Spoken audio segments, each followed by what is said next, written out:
Welcome back, Sebastian here. So time for my review for the Formula 3 Monza sprint race, the final sprint race of the year, of course. Big weekend in terms of the championship, with I think 6 drivers coming into this weekend in mathematical contention.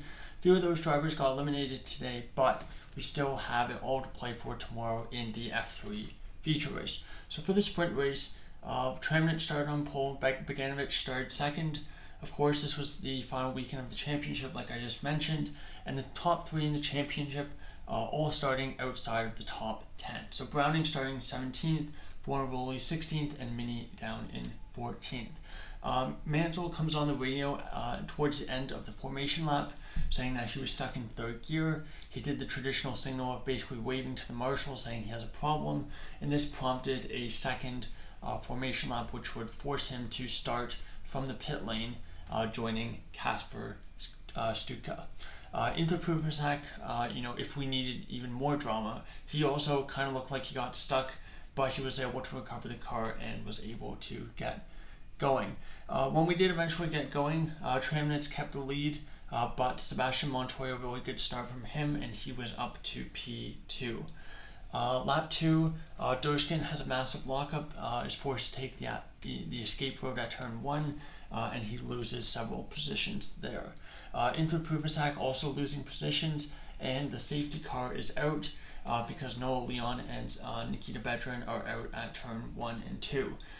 This whole sequence of events was started by Leon being hit by his teammate Tommy Smith, which then sent him into a spin, and Leon then tapped Bedrin, and the two of them were both out on spot. Smith was then given a 10-second penalty for that contact, which I felt was pretty fair. Lap 5, Tramnich noted for starting procedure infringement, and later the commentary team would say that this was going to be investigated after the session. So as of the recording of this video, we don't know if this will change the result of the race or not. But something to keep track of on social media afterwards. Lap 6, that safety car ends, and Montoya was under big pressure going down the main straight, as he had a really poor exit leaving Parabolica. But luckily for him, doesn't lose any positions and was able to maintain his P2 going into the first corner. Cars going through the gravel as well. I believe that was the Williams liveried car of Browning, and Fornaroli, who had started, of course, starting 16th, had a really good couple laps and was now up into 10th place. And that overtaking continues, with Fornaroli overtaking Lindblad, not for P7, that's for P9, I know, at the Ascari chicane. Lap 8, Browning unable to overtake Lindblad at the Rogier chicane, so again showing a bit of a difference in pace at this point in the race.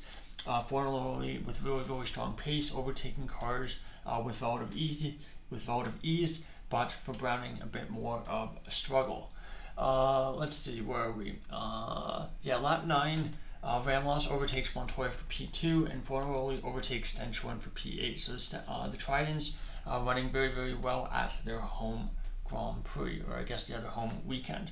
Lap 10, Fornaroli overtakes Boya for P7. Lap 12, Montoya overtakes Ramos for P2. So that battle between the two of them continues at turn 1. Megatunov also overtakes Beganovic for P4, so you have 2 Tridents in the top 4, and then you also have Fornaroli in 7th place. So 3 of the top 7 drivers, all Tridents, showing pretty good strong pace for them. Lap 13, Lap 13, Ramos overtakes Montoya for P2, and then Esterson and Wisniewski are both out at turn 2, and we have the safety car out as again. A bit different from the first contact that led to a safety car. It felt like Wisniewski probably should have backed out of that corner there. At the same time, for Esterson, perhaps he should have given a little bit more space on the exit of that corner. So it's one of those ones where it's about a 50-50 either way, and I don't really expect a penalty to come out of that. But it did lead to another safety car. Mansell right before that, Mansell also got a puncture trying to overtake Zagazzetta.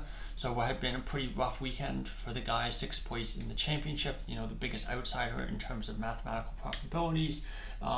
His race kind of went from bad to worse. Of course, had to stall, forced to start from the pit lane, and then he gets a puncture on top of that. Lap 16, safety car comes in end of that lap, so we'd have a 1-lap shootout for the end of the race if we didn't even need more excitement and drama. And in that 1 lap, quite a bit happened. So in the first corner, Voisin had contact well down the field, so you had basically a yellow flag at that corner for the rest of the lap. But of course, last lap, so it doesn't really matter. Dunn, good restart. He was up to 4th, and you had this massive scrap in the lower points between your championship contenders. But Luke Browning was the one who really capitalized in that final lap. He went up to 8th, overtaking a couple cars at the first corner, and he would also get a final position towards the end, overtaking Mary Boya. But it would be Tim Tramnitz who takes the checkered flag, first win for him in Formula 3, and he was joined on the podium by Montoya and Ramos. So, rest of the point scorers: Dunn 4th, Beganovic 5th, Megatunov 6th, Browning 7th. Again, he ended up with the most points out of all those drivers who are kind of in that championship fight. Realistically speaking, Beganovic I think is too far down. So for tomorrow, you're looking at Browning, Fornaroli, and Mini as your 3 guys you're realistically looking at as guys within a realistic shot of the title. 8th Boya, 9th Fornaroli, a bit disappointing for him to lose those positions on that final lap. 10th Mini, again, not a great race from him. Wasn't able to make up the ground the way that Fornaroli was early on. 11th Stenshorn, 12th Lindblad, 13th Van Hoopen, 14th Zagazzetta, 15th Loke, 16th Florsch, 17th Stromstead, coming in, replacing Gerther, who of course is going to be racing in the place of Colapinto in Formula 2 for this weekend. Lap 18th Shields, 19th in the Pruvasak, 20th Stuka, 21st Solov, 22nd Mansell, 23rd Smith, 24th Wirtz, and then 25th Voisin, and then you had a whole bunch of other cars that DNF'd as well. Top 25 in the championship, Fornaroli 132 points, but he will get 2 more points tomorrow when he starts the feature race from pole. So that will move him up to 134. So I'll give him a 5-point buffer on Mini and a 7-point buffer on Browning. So really, it's a winner-take-all situation. If any of those 3 drivers win, they will get the championship and the championship win. I was about to say championship lead, but I'm like, no, that's not right. It's going to be the championship win if they get the win tomorrow. After that, you have Mini 2nd, 129, Browning 3rd, 127, 4th Lindblad, 113. I guess really he's still there, but he would need the top 3 to all DNF, and he would basically have to win. Beganovic 106. I think he's still mathematically in it as well, or perhaps not. I would have to do the math in my head. 6th Mansell, 97. Unfortunately for him, he's out of it at this point. Then you have Gerther, 94, solid, 75 points. 9th Tramnitz, 73. 10th Leon, also on 73. 11th Voisin, 67. 12th Megatuna, 58. 13th Van Hoopen, 54. 14th Montoya, 49. 15th Boya, 44. 16th Ramos, 43. 17th Dunn, 37. 18th Stenshorn, 26. 19th Veteran, 25 points. 20th Smith, 12 points. 21st Esterson, 11 points. 22nd Wirtz on 10. 23rd Wisniewski, also on 10. 24th Intro Privasak on 9, and then 25th Zagazzetta on 8 points. So there you go. There's your review of the 2024 Monza Italian Grand Prix F3 sprint race. Pretty exciting race. Overtaking was pretty good, despite the fact that Monza is pretty difficult to overtake, at least for F1. For F3, overtaking was pretty doable, and it felt like it was a pretty good balance between being not too easy and not too hard as well. So of course, lots of anticipation for the championship decider tomorrow. I would say Fornaroli is probably going to be the guy who I'd say to be the big favorite. Of course, starting on pole tomorrow, but of course he has not won a race yet this year in Formula 3, so it'll be interesting to see how that plays out.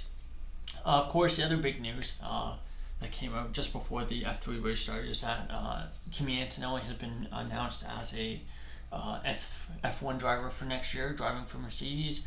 Didn't have the greatest free practice session yesterday, but that being said, I think has done decently well in F2 this year, and I'll be making probably a separate video just talking about that on its own in the coming hours. We of course have F2 and F1 later. I'll try to do those. Jet lag has been pretty bad so far today, but I'll try my best to at least get the F2 done today, and then F1 maybe tomorrow morning. Anyway, thank you so much for watching. Goodbye.